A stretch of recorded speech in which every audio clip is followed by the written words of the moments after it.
Olá! Hoje a gente vai fundo no estoicismo, né? Vamos usar uns trechos de um guia do Saint George Stock e ele já começa com algo bem interessante.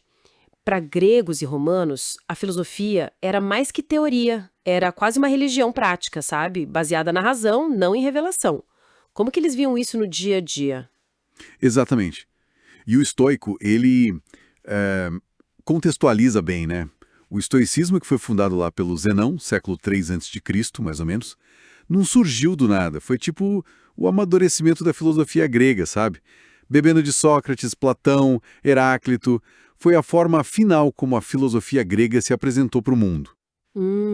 E essa época, né, com o fim da polis clássica, parece que empurrou a filosofia para um lado mais prático, focado no indivíduo, certo? O guia fala que tanto o estoicismo quanto o epicurismo buscavam a arte de viver. É bem por aí mesmo, essa busca pela felicidade pessoal. É isso aí. A chave, segundo o Stock, está no lema estoico, viver consistentemente com a natureza. Mas atenção aqui, né?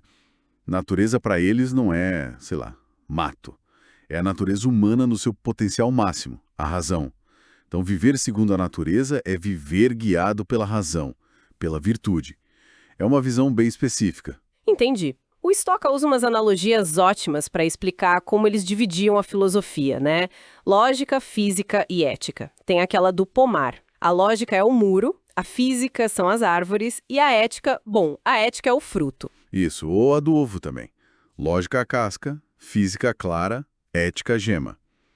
O ponto é, a ética é o objetivo principal, o que realmente importa, mas ela depende da física, entender como o universo funciona, até Deus para eles, e da lógica, para pensar direito. Tá. E essa ética, então? O guia diz que a ideia central é radical. A virtude é o único bem e o vício o único mal. Coisas tipo saúde, dinheiro, até a vida são indiferentes. Como assim? Pois é, parece estranho de cara, né?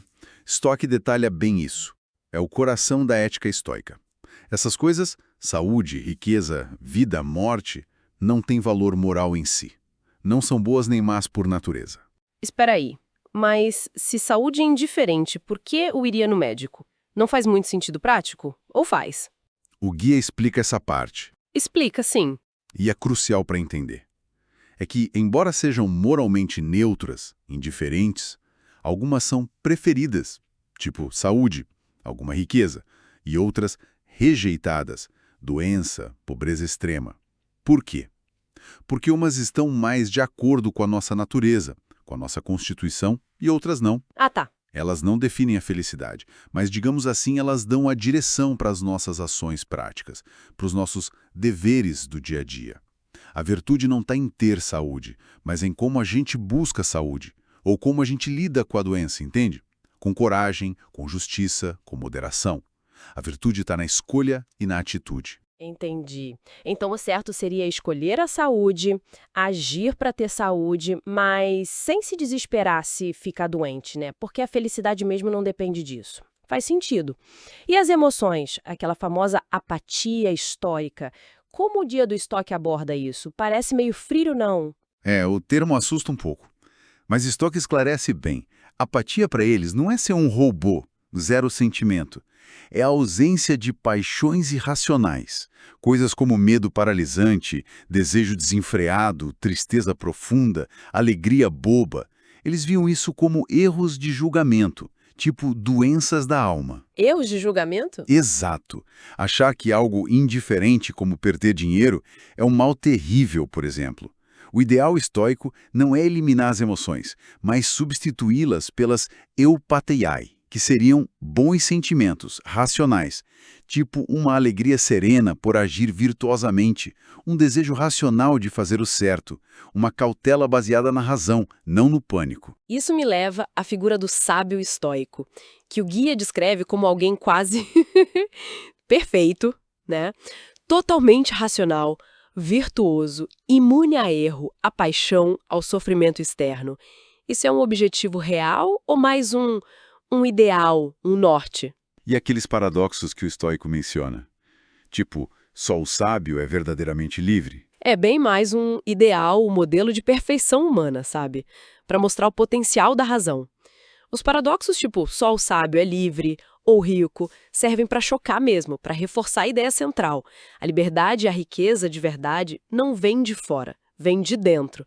Do domínio da razão sobre os julgamentos e as paixões. É uma liberdade interna, entende?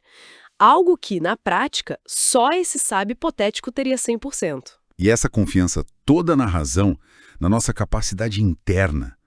De onde vem isso? Tem a ver com a visão deles do universo, a tal física estoica que você mencionou? Exatamente. O estoico mostra como a ética deles está totalmente ancorada na física. Para os estoicos, o universo não é um caos. É um todo organizado, racional, quase um organismo vivo, sabe? Permeado por um princípio ativo divino, que eles chamavam de logos, a razão universal, às vezes associado ao fogo criador. Tudo está interligado e é governado por essa razão cósmica. Não tem acaso de verdade. Um universo determinista, então. Se tudo é governado pela razão universal, onde fica a nossa escolha, o nosso esforço para ser virtuoso? Isso não cria uma tensão? E aquela ideia meio maluca de ciclos cósmicos, que tudo se repete igualzinho, cria sim. E o Stork explora essa tensão. O universo pode ter um destino, um plano determinado pelo Logos, incluindo esses ciclos de destruição pelo fogo, a ecpiroses, e recriação idêntica, a palingenesis. Mas a liberdade humana para eles estaria na nossa capacidade de concordar, de assentir a esse plano com a nossa própria razão. Assentir. Isso. Viver virtuosamente é alinhar a nossa pequena razão individual com a grande razão do universo. É entender nosso lugar no cosmos e aceitar o que acontece, principalmente o que não depende de nós, com serenidade. A escolha está em aceitar ou lutar inutilmente contra a natureza das coisas. Fascinante. Como essa visão cósmica tão rígida, até, convive com um lado tão humanista que o Estoico também destaca. Ele fala da ideia de cidadania do mundo, não fala? Fala, sim. E é um dos pontos mais bonitos e influentes do estoicismo. Se todos nós humanos participamos desse mesmo logos divino, dessa mesma razão, então somos todos, no fundo, irmãos e irmãs. Cidadãos não só da nossa cidade ou país, mas do universo inteiro. Essa ideia de fraternidade universal, de cosmopolitismo, ela vem direto da física e da ética deles.